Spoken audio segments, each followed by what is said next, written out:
Welcome to Front Office Pros. Today, we're going to be going through our top 5 biggest winners due to the NFL draft. Hike! When it comes to Dynasty Fantasy Football, we all enjoy the rookie draft, and that's where a lot of the emphasis is on. However, we can't just think about those players. We also have to consider the veteran players. And boy, were there some winners based on the selections that took place over the past weekend. So, Joe, let's go with the first player. And this is a consensus list between you and I. And I'll start off first because I think this guy could go absolutely nuclear.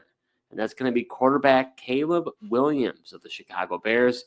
You and I were a little apprehensive about him coming into the league last year due to the fact that he just holds on to the ball too long. And as a result, he wants to play hero ball, and he ends up getting a ton of sacks and forces throws.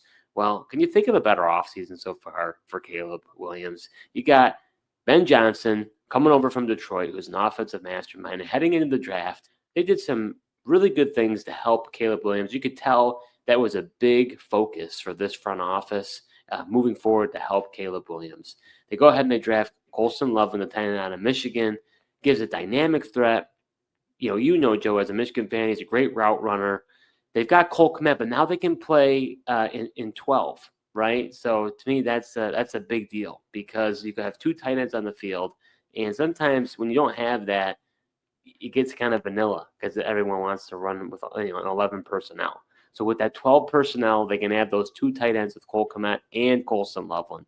Then they go ahead and they draft Luther Burden in the second round from Missouri. They already had pretty good receivers in DJ Moore and Roma Dunze. Now you add Luther Burden in the mix. That's a really good trio with those 3 guys. And then on top of that, they go ahead and draft an offensive tackle in the second round to help bolster that offensive line. So I have to think that Ben Johnson is going to help script plays, kind of create some schemes to help Caleb so he's not as erratic. He's more controlled.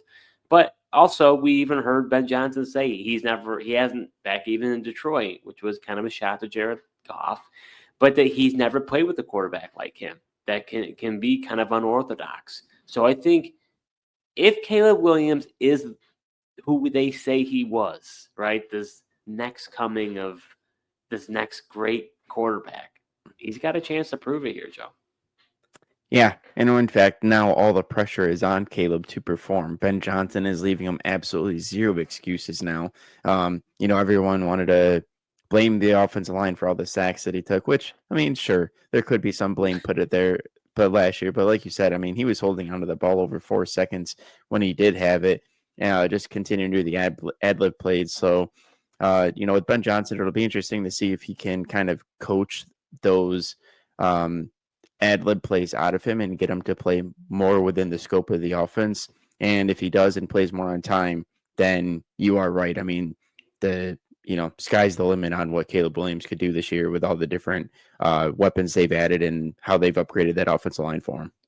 Well, it is interesting, too, because we were expecting them to draft a running back high because of that thunder and lightning combo of Dave Montgomery and Jahmyr Gibbs, and they really didn't address the position outside a late round draft pick for that running back out of Rutgers, who, more of a power back, kind of a pass blocker. So, I mean, is it Roschon Johnson and DeAndre Swift? I don't know how much they're really going to depend on the run. I mean, based on Colson Loveland edition and the Luther Burden edition, I mean, they could be throwing on all cylinders here.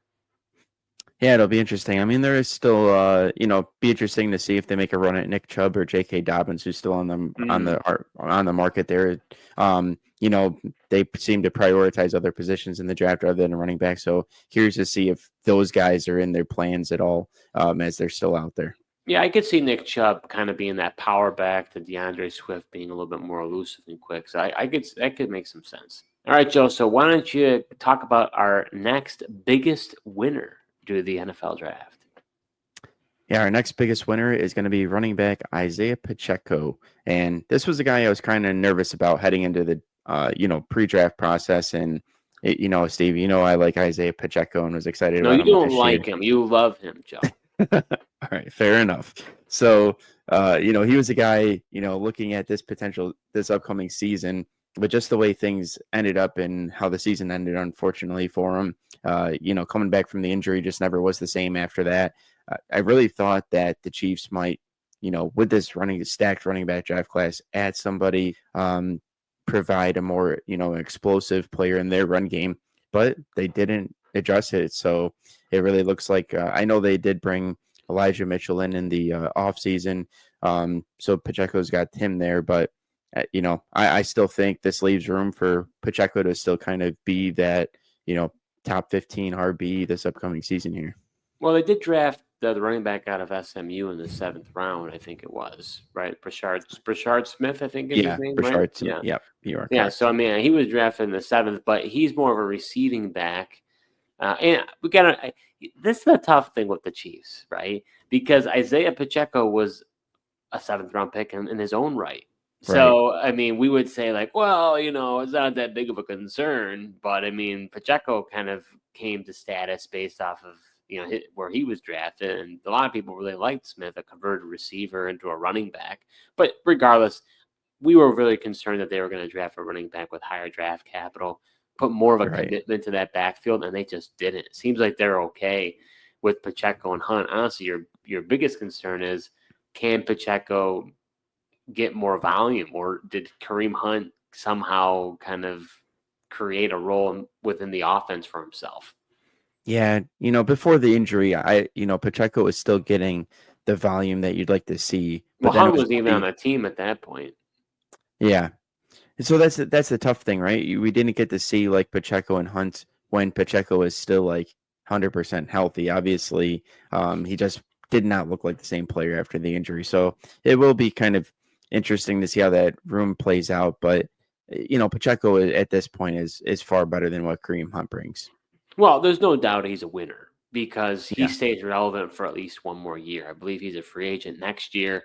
That's when the rubber is going to meet the road, because the Chiefs probably aren't going to pay him unless he takes a team-friendly deal. And even then, at that point, they may discard him and go find another running back. I hate to say it that way, but it's just the reality of It's a business in running the backs. NFL. Yeah, And so especially at the running back position, like you said. speaking of running back, we've got our third biggest winner, and that's going to be running back Saquon Barkley of the Philadelphia Eagles. Now, you might be saying to yourself, why are we talking about him? He was the offensive player of the year. Well, not so fast. He definitely was. But there was a question as to, okay, Kenneth Gainwell is left now. You've got Will Shipley in there. But this was a historic running back class. Saquon Barkley's not getting any younger. So are they going to bring a complimentary back to kind of, make it so that Barkley doesn't get as many carries? We didn't see that. And they didn't really make any changes to the offense. So what says that Saquon Barkley can't repeat what he did last year? He was able, they lost Mekhi Becton in that offensive line. But other than that, Joe, I think the sky is the limit for Saquon as long as he can stay healthy. And we don't typically talk about redraft, but I can't see how this guy can't be your 101, honestly. You think about a running back. What would make you think that he wouldn't be able to repeat what he did last year? Yeah, I think he will be the 101, but typically I know there's people out there that are like, when a guy has a career year like that, you stay away from him. Yeah, I know who you're referring to on that.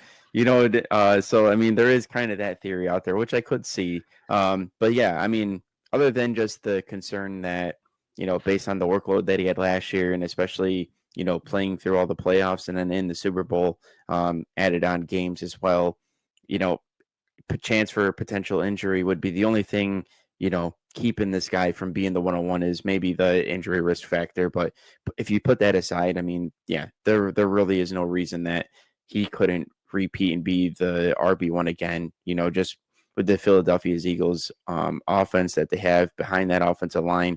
He doesn't have to keep taking those hits way early in the backfield like he was against with the Giants. Yeah, ultimately they drafted a center in the 5th round and Kyle McCord later on. They really didn't do much for the offense. So I think rest assured, right, for those dynasty managers out there, I think Saquon Barkley's window, he was already going to be one of the better running backs, but now he's still in that elite category, and he's probably going to stay there for at least the next year or two. The guy's just a dynamic running back. If you've got Barkley, you're jumping for joy based on what they did. Yeah. Oh, absolutely. So, Joe, why don't you talk about another running back? We're in a running back Yeah. mood tonight for our top 5 winners. Well, I think the running backs were just, a high concern just because there was so many running backs in this class. It was a highly touted draft class, a very deep draft class, and yet, here we go another one with running back Chase Brown of the Cincinnati Bengals. A guy that people are really excited about, especially around the dynasty community. Just the way he had that breakout year last year. I know if you were a Chase Brown owner, you had your fingers crossed that they weren't really going to address the running back room. Now they did take Taj Brooks in the 6th round out of Texas Tech, but to me he's more of a receiving back. So at the very least, I don't know how much that'll affect, Chase Brown and his opportunities. You think he's a receiving back? I don't really view him that way. No, Maybe I'm wrong about that. I thought he was more of like a between the tackles guy. Yeah, well, I mean, they're saying like how he was a good fit for the Cincinnati's pass heavy offense. I personally thought he was more of a receiving back myself, but either way though, I mean, again, can late round running backs emerge to become these top guys? Absolutely. And honestly, that of any position, they seem to be the ones that actually that happens the most. But for a guy like Chase Brown, it's a slam dunk. If you're someone who decided to go out on a limb and try to acquire this guy in hopes that the Bengals didn't address the position, I mean, his underlying metrics, we had talked about it. His underlying metrics were great. So yeah, it makes total sense that they decided to stick behind Chase Brown. But there was definitely questions about whether they would or not. And being that they didn't in an historic running back class like this is huge for dynasty managers for Chase Brown. Yeah, it really is. And I know, some people could be concerned about Zach Moss coming back, but this will definitely be Chase Brown's backfield and, kind of his lead role back to lose essentially. Yeah, I mean, I think at this point, Zach Moss, I mean, he's in the rearview mirror at this point. All right, so closing it out, our last player that is making up our top 5 biggest winners due to the NFL draft is going to be quarterback Justin Herbert of the LA Chargers. Joe, you would say, I know it's probably pains for us for bringing him up as a Broncos fan, but the Chargers definitely seem to be improving that offense. We saw last year they decided to address the offensive line. They were already in good shape, having Rashawn Slater. They went ahead and get Joe Alt. And this draft seemed like they were now focused on getting more weapons for Justin Herbert. Not only do they draft Marion Hampton, the running back, and they brought in Najee Harris before, so now he's going to have even more of a solidified running game. They go ahead and add Trey Harris, wide receiver out of Ole Miss. So you got Trey Harris now. You've got Quinshon. You've got I'm getting my cues mixed up here. Quentin Johnston, as well as Mike Williams that they brought in for agency, and then Ladd McConkey, right? This the emerging star for the LA Chargers. So now you've got a lot of weapons. Now we know that Harbaugh kind of keeps the pass attempts low. If we remember the reason why Herbert last time he was high up there in the quarterback rankings, it was in his second year. He was quarterback 2 on the year, and he threw for over 5,000 yards. I don't know if that'll happen, but I think it's definitely possible he could creep back into the top 10. He was in his rookie year. He was QB9. I think he has a possibility to do that now with all these weapons, so long as the Chargers don't charger, because they've had good receivers in the past, a good mix of receivers, and then there'd be injuries left and right. Yeah, that's been the biggest thing to bite him, is just the injury at the wide receiver position, especially. So it'll be interesting. I mean, they bring back Mike Williams. I mean, he's one of the guys that has just been prone to getting injured when he has been with the Chargers, but they do get some backup there. As you mentioned, Trey Harris, who they drafted, who a player I like. I mean, he provides a lot of explosiveness and down the field potential as well. So it'll be interesting to see how Jim Harbaugh uses all these pieces, but you're not wrong. Like, everything's going to work off of in the run game in this offense. But I think, like we kept saying, Herbert's passing volume might be a little bit down, but I still think like they had efficiency and the potential for the big plays is still there, which should help him in terms of the stats he's putting up. And one other guy, I was going to give you the opportunity, Joe, to bring him up, but you didn't, which I was a little surprised about coming from you. But they also drafted Oronde Gaston from Syracuse as well. We've seen the Chargers do really now, not in general, Harbaugh hasn't been the coach this whole time, but think Right. about guys like Donald Parham, right? A big-bodied, big, tall, receiving option for Herbert. So, tight ends, they don't really have a lot going on there.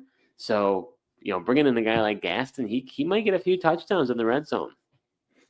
It'll be interesting because he's he really is like another wide receiver, just kind of that plays the tight end position. He doesn't have quite the in terms of weight and the width to him as a normal tight end. He looks like a typical wide receiver would, but plays tight end position. So definitely a guy that they could utilize in the slot and create a mismatch there. Well, they don't need him to block either. I mean, they've got, I believe, Tyler Conklin came over from the Jets there, and then they also have Will Dissly. Both those guys can block. So it might be a dead giveaway when he's out on the field. The defense would be like, okay, he's not blocking. He's going out for a pass. Yeah. The other two guys, it may be like, are they blocking or are they going out for a pass? So, I mean, look, he's probably not going to have an immediate impact, or he may never have an impact, but it's an intriguing spot nonetheless. Yeah, I think eventually he could have an impact. I mean, he's got really good route running, really good hands as well. Can create, like I said, I think Harbaugh will figure out ways to use him and kind of create those mismatches where he can win on a linebacker. So that does it for this episode. We went through our 5 biggest winners to the NFL draft. Just like I said at the top of this episode, it's not only about the rookies here, it's also about the veterans that are affected based on these picks that they were selected. If you haven't done so already, check out our most recent episode where we talked about rookie selections that we love and that we hate for IDP rookies. You're going to want to check that out. Thank you so much for tuning in, and until next time.